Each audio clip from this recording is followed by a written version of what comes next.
Could you please tell me why you're on a hunger strike here today outside of Radio Canada in Montreal? I started my hunger strike on Tuesday actually, and I had it for like more than 30 hours.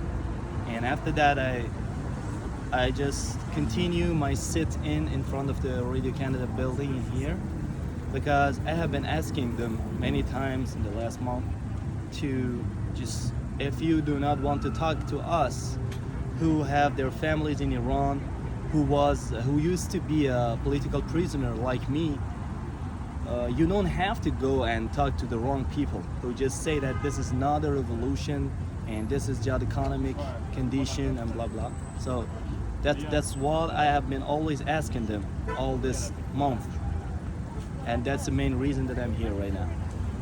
Cool. And you've been here for I think a few days. Yeah. 4 days. 4 days. Wow. So how are you feeling physically? Do you feel weak?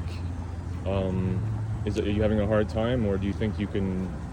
Well, I got to prison in Iran. They arrested me and imprisoned me for like over a month. I have seen worse, and people are seeing even worse than that right now. All of the people who just got executed, like who was actually being brought to the gallows this week for the last executions they were having in Iran. Yeah. That person was having a heart strike while being brought to the gallows, and that's too sad. Like, I mean, I've been having this hard time in here, being in my tent. It was raining so heavily. I was having this hunger for like more than 30 hours, but this is nothing in comparison to being killed by your own police in your own city, in your own neighborhood, because you're fighting for democracy, you're fighting for freedom and your social rights. This is nothing, and I can do it even more, and I will actually do it even more. My friends got here, they joined me, they brought that second tent, the big tent in there, and they said, we are not gonna leave you alone, we're gonna stay here. And if I wanna do it like in a way that I bring more people, I can do it. But I also know that this is not the best way. I just wanted them to know that I insist on what I have been asking them, which is my right as an Iranian Canadian to ask for them to ask for to the best way they can cover the news of Iran, not with the censorship, because they have done it plenty of times before, but it was so selectively censored, and this is not what we want. Okay. And so you would like President Trump to intervene in Iran and bring democracy to the country? Is that's your position? Or not necessarily President Trump, but you would like to see democracy brought to Iran? People of Iran can bring democracy to their countries themselves. Right. We have been having democracy for a long time, like before the last revolution we had in Iran. We can bring the good days back ourselves. What we need right now is the military intervention of other countries, not only US and Israel. Okay. We even would appreciate if Canada have a military intervention, just as they did the same thing on the World War II. Like many Canadian soldiers were killed in the battle with the Nazis, and this regime is no less than the Nazis. They have done the most terrible things that could happen in the 21st century. And like many people are like, okay, like US is bombing your country, Israel is attacking your infrastructures. Okay, what is the biggest bridge we have in Montreal in here? Bridges are infrastructures, right? Yeah. Okay, let's say, I don't know, like one of the bridges, like Cartier, the Samuel one. Which one would you pick up as a Canadian? The life of 10,000 youth or the bridge? You can build the bridge 100 times again, but you cannot bring their life back. Like, what do you want to say to their families? That's a very good point. That's a good point. That's the thing. So, if you could go to the French army during World War II and tell them, you are doing this with the US and with the USSR, and the English people, and that's why I'm not gonna side with you guys. You can say the same thing to us Iranians doing this with the help of Israel and United States. We are not war lovers, but sometimes war is the only solution you got, like to get rid of the most horrible regime that Right. is happening to be on the to ruling the one of the most valuable and richest countries on the planet. Right. Do you have any other solutions to the? I'm asking them this from the people who are just saying no to war, no to war. Let's Right. end this. Like the beautiful things that they're always trying to say, but Yeah. you can see the no rational in it, you know. Yeah. And I'm asking them, do you have any other solution? Do you think that this regime will compromise? They have been making agreements. They have been talking of dealing with all, like the U.S., Israel, other countries, Right. but they've always been the first one to break it. Right. How can you trust them? How can you think of another deal with them after 52,000 people getting killed on the streets Right. fighting for democracy in just 6 months? Right. Do you believe that you can say no to war to those guys? They're gonna say okay, and they're gonna be, you are gonna be the next country who will get bombed. Right. And it has been almost 40 years that this dictatorship has been in power, right? So it's Something about 48, 9 years now. 49.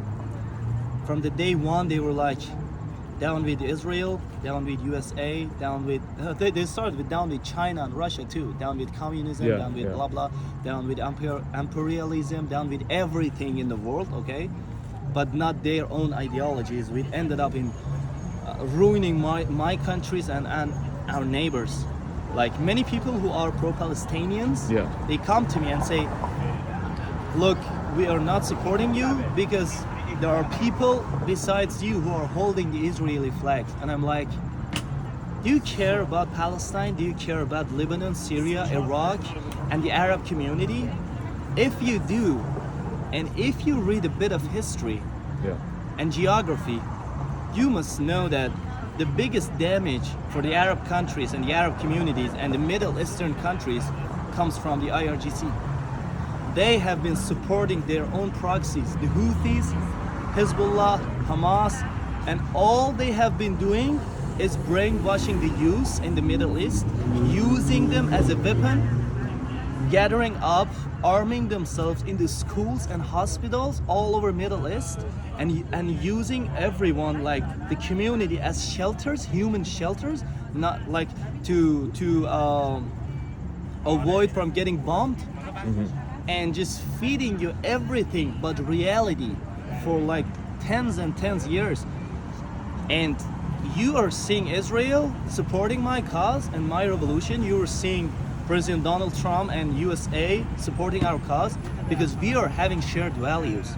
Because these two countries have been being threatened for more than 45 years by this regime. Right. And this regime is talking only for itself, not for the people of Iran. We used to gather up, like we were marching in Toronto on February 14th, 2026.